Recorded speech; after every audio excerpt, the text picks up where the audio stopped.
Hello बच्चों, आप लोग कैसे हैं? उम्मीद है आप लोग स्वस्थ होंगे। चलिए आज की क्लासेस की तरफ चलते हैं। उत्तर प्रदेश बोर्ड परीक्षा महत्वपूर्ण प्रश्न कक्षा 10 हिंदी व्याकरण की तरफ। जो पिछली क्लासेस चली थी हम लोगों का संज्ञा तक। संज्ञा किसे कहते थे? किसी वस्तु, किसी व्यक्ति, वस्तु, स्थान का बोध कराने वाले, स्थान के नाम का बोध कराने वाले शब्दों को क्या कहते थे? संज्ञा कहते थे।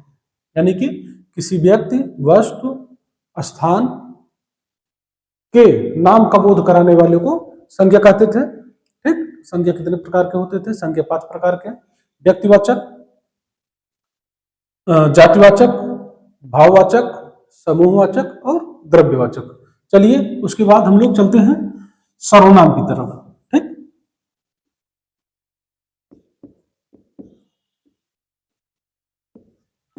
सर्वनाम की तरफ। सर्वनाम की बात करते हैं।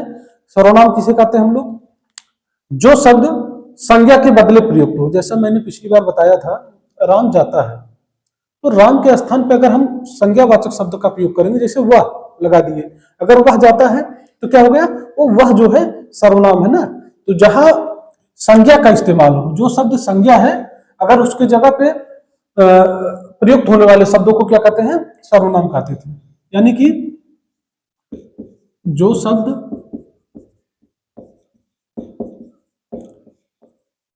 संज्ञा के स्थान पर प्रयुक्त हो तो उसे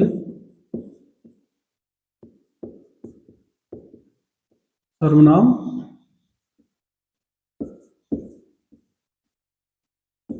कहते हैं। जो शब्द संज्ञा के स्थान पर प्रयुक्त होते हैं उन्हें सर्वनाम कहते हैं। सर्वनाम संज्ञा 5 होते थे। सर्वनाम कितने? सर्वनाम 6 प्रकार के होते हैं। सर्वनाम 6 प्रकार के होते थे। ठीक, संज्ञा क्या था? पांच था: व्यक्तिवाचक, जातिवाचक, समूहवाचक, भाववाचक और द्रव्यवाचक। ठीक, अब सर्वनाम 5 प्रकार के होते हैं। कौन कौन से? चलिए चलते हैं। पहला पुरुषवाचक सर्वनाम, पुरुषवाचक सर्वनाम। दूसरा निजवाचक सर्वनाम।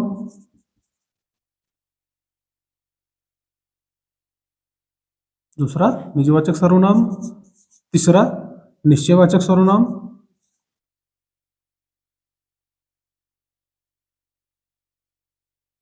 निश्चयवाचक सर्वनाम। चौथा अनिश्चयवाचक सर्वनाम।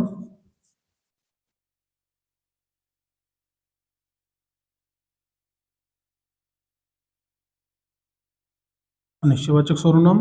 पांचवा प्रश्नवाचक सर्वनाम।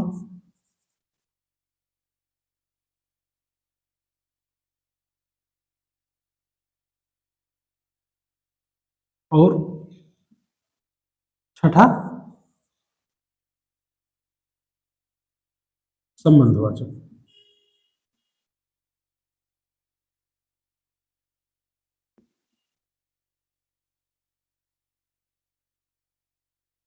ठीक, सर्वनाम क्या है? जो शब्द संज्ञा के स्थान पर प्रयुक्त होते हैं उसे सर्वनाम कहते हैं। सर्वनाम 6 प्रकार के होते हैं: पुरुषवाचक, निजवाचक, निश्चयवाचक, अनिश्चयवाचक, प्रश्नवाचक और संबंधवाचक।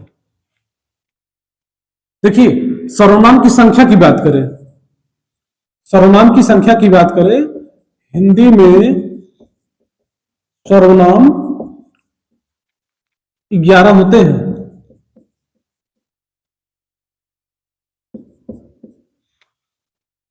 कौन कौन से? मैं, तुम, यह, वह, आप, ठीक, कौन, क्या,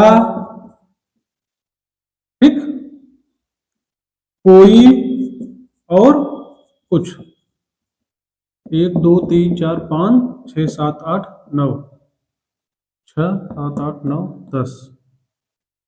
मैं, तुम, यह, वह, आप, कौन, क्या, जो और सो। ठीक, टोटल कितने होते हैं? 11 होते हैं। कौन कौन से? मैं, तुम, यह, वह, आप, कौन, क्या, कोई, कुछ, जो, सो। ये क्या है? सर्वनाम शब्द है। ठीक, हिंदी में 11 सर्वनाम शब्द होते हैं। मैं, तुम, यह, वह, आप, कौन, क्या, कोई, कुछ, जो, सो। ठीक, ये हिंदी में 11 सर्वनाम होते हैं। 6 उसके भेद होते हैं: पुरुषवाचक, निजवाचक, निश्चयवाचक, अनिश्चयवाचक, प्रश्नवाचक और संबंधवाचक। चलिए हम पुरुषवाचक की बात करते हैं। पुरुषवाचक किसे कहते हैं?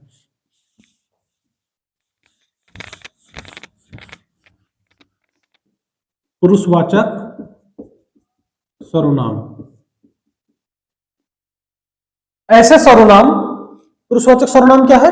ऐसे सर्वनाम जो पुरुषों के लिए प्रयुक्त होते हैं।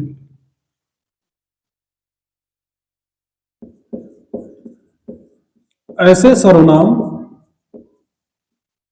जो पुरुषों के लिए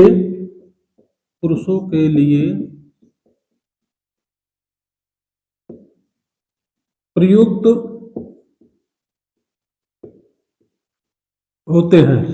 ऐसे सर्वनाम जो पुरुषों के लिए प्रयुक्त होते हैं पुरुषवाचक सर्वनाम कहलाते हैं। पुरुषवाचक सर्वनाम कहलाते। पुरुषवाचक सर्वनाम क्या है? ऐसा सर्वनाम जो पुरुषों के लिए प्रयुक्त हो उसे पुरुषवाचक सर्वनाम कहलाते हैं।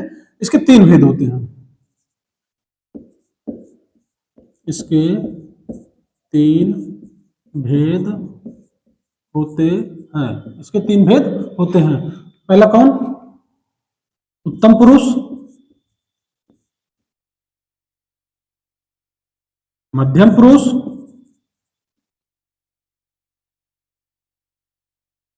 उत्तम पुरुष, मध्यम पुरुष और अन्य पुरुष।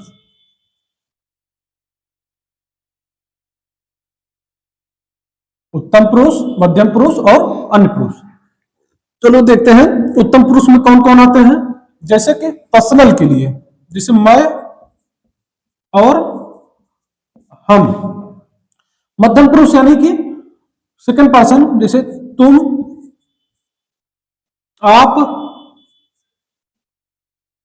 ठीक, तुम, आप या तू, जो भी है। ठीक, और अन्य पुरुष में जैसे यह, वह, ए, वे इत्यादि। ठीक, तो पुरुषवाचक सर्वनाम क्या होते हैं? ऐसे सर्वनाम जो पुरुषों के लिए प्रयुक्त होते हैं पुरुषवाचक सर्वनाम कहलाते हैं। इसके 3 भेद होते हैं। कौन कौन से? उत्तम पुरुष, मध्यम पुरुष और अन्य पुरुष।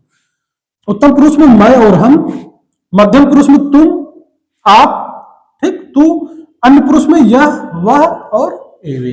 ठीक, चलिए इसके बाद चलते हैं निजवाचक सर्वनाम की तरफ। ठीक, चलो बेटा चलते हैं निजवाचक सर्वनाम की तरफ। निजवाचक सर्वनाम क्या है? निजवाचक सर्वनाम का मुख्य शब्द अर्थ होता है आपसे है।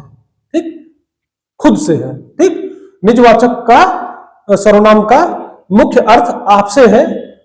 ठीक, यह कर्ता का बोधक होता है परंतु स्वयं कर्ता नहीं होता है। ठीक, यह कर्ता का बोधक होता है परंतु स्वयं कर्ता नहीं होता, नहीं काम नहीं करता है। जब आप शब्द का प्रयोग अपने लिए करते हैं तो निजवाचक सर्वनाम होता है। ठीक, निजवाचक सर्वनाम कहलाता है कब? जब आप शब्द का प्रयोग अपने लिए किया जाए। कभी कभी यह साथ में ही लगकर आता है। ठीक, ही लगकर आता है। सर्वनाम देखो, निजवाचक सर्वनाम खुद ही दिखाई रहा है कि निजम निजी सर्वनाम। ठीक, तो इसमें क्या होता है? निजवाचक सर्वनाम का अर्थ होता है आपसे है। ठीक, निजवाचक सर्वनाम का मुख्य अर्थ शब्द आप है। ये क्या करता है?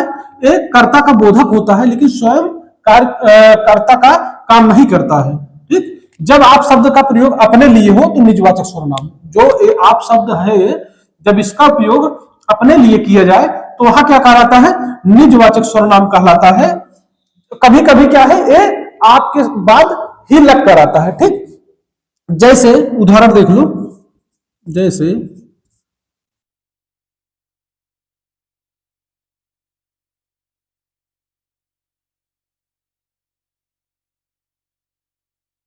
मैं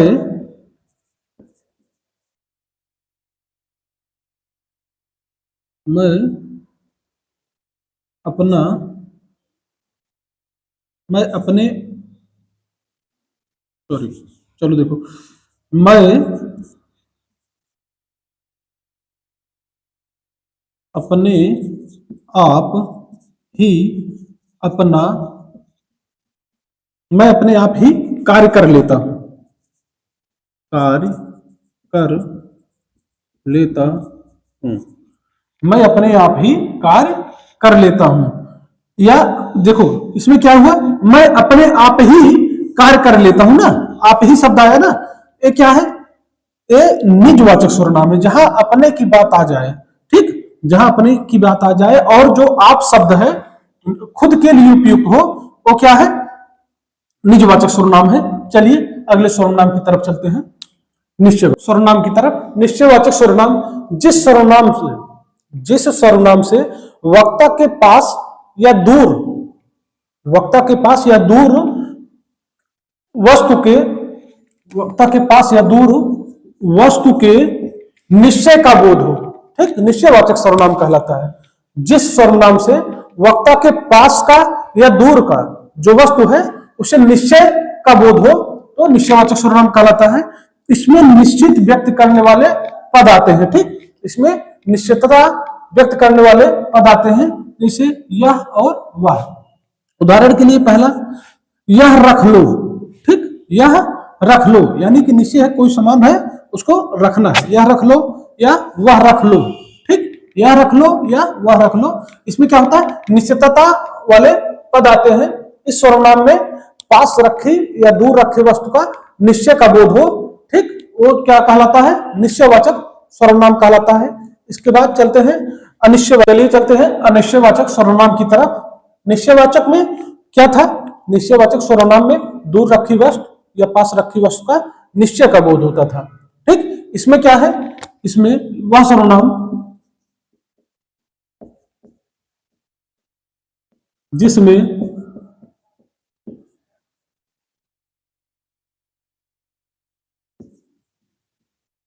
किसी का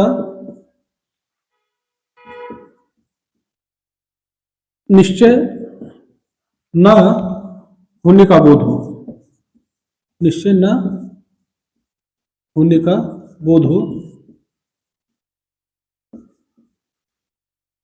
क्या कहलाता है, अनिश्चयवाचक सर्वनाम कहलाता है।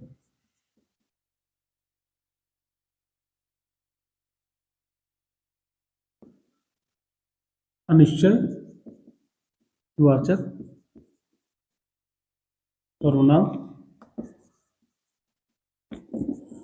कहलाता है।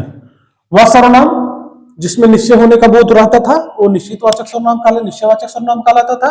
जिसमें किसी का निश्चय न होने का बोध हो वो अनिश्चयवाचक सर्वनाम कहलाता है। ऐसा सर्वनाम जिसमें किसी का निश्चय न होने का बोध हो, ठीक, वो क्या होता है, अनिश्चयवाचक सर्वनाम कहलाता था। जैसे कोई आया है, कोई आया है तो कंफर्म नहीं है ना, कोई आया है मतलब कौन आया कंफर्म नहीं है, यानी कि क्या है, ये अनिश्चयवाचक सर्वनाम है जिसमें किसी की निश्चितता जो है क्लियर नहीं है, ठीक, ऐसे सर्वनाम क्या कहलाते हैं, अनिश्चयवाचक सर्वनाम कहलाते हैं। चलिए अगला सर्वनाम प्रश्नवाचक सर्वनाम। प्रश्नवाचक सर्वनाम इसमें क्या है, ऐसा सर्वनाम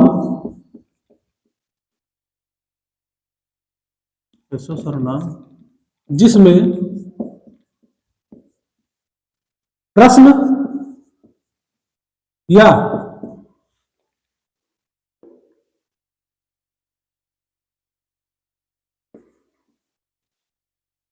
उसके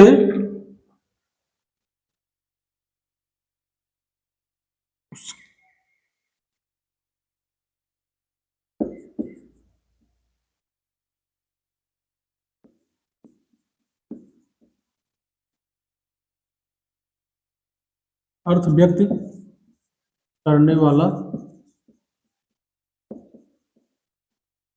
शब्द आए उसे प्रश्नवाचक सर्वनाम कहते हैं।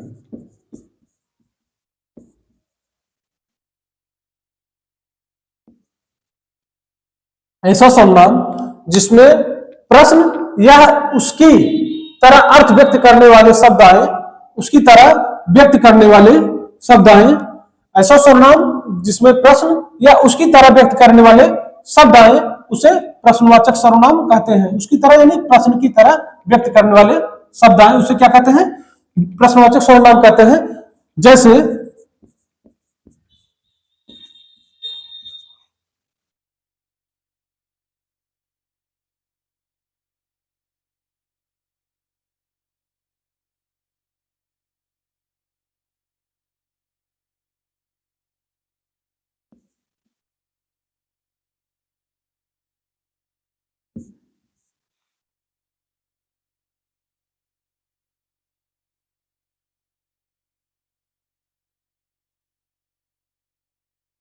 राम ने क्या कहा था।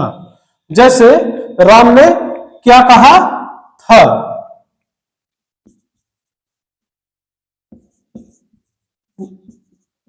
वह कौन है। ठीक, जैसे राम ने क्या कहा था प्रश्नवाचक है ना, और वह कौन है। ठीक, ऐसे सर्वनाम जिसमें प्रश्न या उसकी तरह व्यक्त करने वाले शब्द आए, जैसे प्रश्न की तरह व्यक्त करने वाले, प्रश्न यानी पूछने, जैसे तुम्हारा नाम क्या है। ठीक, इस तरह के प्रश्न, इस तरह से व्यक्त करने वाले शब्द आए उसे क्या कहते हैं? प्रश्नवाचक सर्वनाम कहा जाता है। चलिए अगले तरह, चलिए चलते हैं संबंधवाचक सर्वनाम की तरफ। जिस सर्वनाम से वाक्य में किसी दूसरे सर्वनाम से संबंध स्थापित किया जाए, ऐसा सर्वनाम जिससे दूसरे सर्वनाम से संबंध स्थापित किया जाए क्या कहलाता है? संबंधवाचक सर्वनाम कहलाता है। इसमें कौन कौन से पद आते हैं? देखो, जो, जिस, वह, सो। इसमें जो, जिस, वह, सो पद आते हैं, क्या कहलाते हैं? ये सब संबंधवाचक सर्वनाम कहलाते हैं। जैसे यह वही लड़की है, यह वही लड़की है जो कल बीमार थी। संबंध स्थापित किए ना, जो लग के दोनों में संबंध स्थापित कर दिया। अभी यही अलग अलग होते, या वही लड़की है, कोई मतलब नहीं था। ठीक, या वही लड़की है, इसके बाद ये दूसरा शब्द बन गया, लेकिन बीच में संबंध जो है, जो लग कर क्या किया, दोनों से संबंध स्थापित कर दिया। यानी कि जो बीमार थी लड़की, वो कल वही लड़की है जो कल बीमार थी, यानी जो कल बीमार लड़की थी वो वही है। क्या किया है? संबंध स्थापित कर दिया है। तो संबंध वाचक सर्वनाम किसे कहते हैं? ऐसा सर्वनाम जो वाक्य में दूसरे सर्वनाम से संबंध स्थापित करे क्या कहलाता है? संबंध वाचक सर्वनाम कहलाता है। इसमें जो, जिस, व, सो पद आते हैं। जैसे यह वही लड़की है जो कल बीमार थी। ठीक, चलिए, ठीक, उम्मीद है आप लोगों को जो समझाया जा रहा है समझ में आता है, आ रहा होगा। ठीक, और आज के चैनल पे जो है शॉर्ट वीडियो भी पड़े हैं, जीवन परिचय, उसमें सूरदास, आचार्य रामचंद्र शुक्ल या डॉक्टर राजेंद्र प्रसाद, जो यूपी बोर्ड में आने वाले क्वेश्चन है, शॉर्ट वीडियो भी पड़े हैं। उनका आप लोग जो है एक बार अध्ययन करके जरूर पेपर में जाइएगा। 100% जो बताया गया है और जितना चैनल पे डाला गया वीडियो है, अगर आप उसको पढ़ के जा रहे हैं, पेपर में आपको पास होने से या अच्छे अंक हासिल करने से कोई रोक नहीं सकता है। मिलते हैं नेक्स्ट वीडियो में।